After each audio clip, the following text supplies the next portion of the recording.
La politique en Côte d'Ivoire, Tidiane Thiam avait créé la surprise en début de semaine en démissionnant de son parti, la direction du PDCI, principal parti d'opposition. Ce fut une décision très stratégique pour couper l'herbe sous le pied à la justice, car Tidiane Thiam devrait bientôt reprendre les rênes du PDCI. Un nouveau congrès est organisé aujourd'hui. On retrouve sur place Julia Guggenheim. Dans ce bureau de vote de la maison du parti du PDCI à Cocody où je me trouve, ce sont 213 membres statutaires du PDCI qui sont appelés à voter. En tout, dans le pays, 10 000 personnes sont aujourd'hui appelées aux urnes.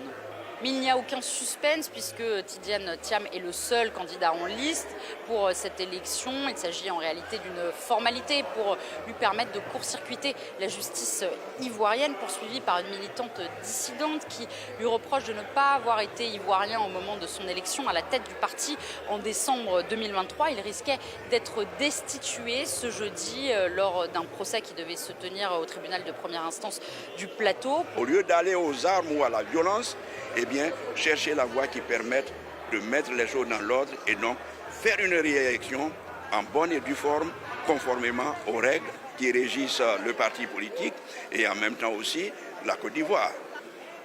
Les autres veulent nous faire du mal, mais nous là, on sait que le pays, la Côte d'Ivoire là, c'est pour nous. Nous, on est venus aujourd'hui voter parce que notre président a démissionné. Mais nous là, c'est lui qu'on veut. C'est le président Tidiane Thiam qu'on veut.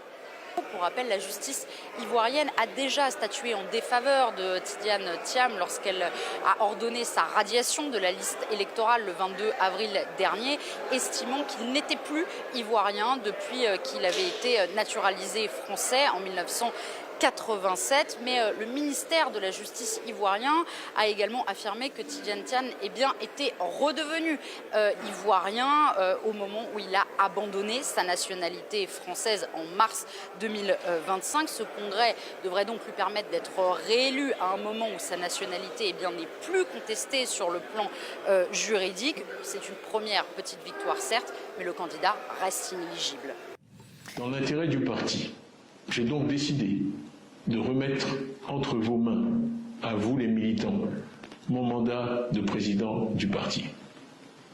Cette décision ne change rien à l'engagement que j'ai pris en décembre 2023 de conduire personnellement notre parti à la victoire en octobre 2025 pour libérer notre pays de la peur et de l'injustice, et je le ferai. Je sais qu'après m'avoir élu en 2023, vous m'accorderez de nouveau votre confiance, sachant que les autorités ont récemment affirmé que j'étais, et je les cite, indubitablement ivoirien. Conformément à nos statuts, les organes compétents se chargeront de prendre dès aujourd'hui les décisions nécessaires dans l'intérêt supérieur du parti pour permettre au PDCI RDA de poursuivre sa marche glorieuse et victorieuse. Chères militantes, chers militants, ne baissons pas la garde. Ne nous résignons jamais. Continuons le combat avec encore plus de détermination.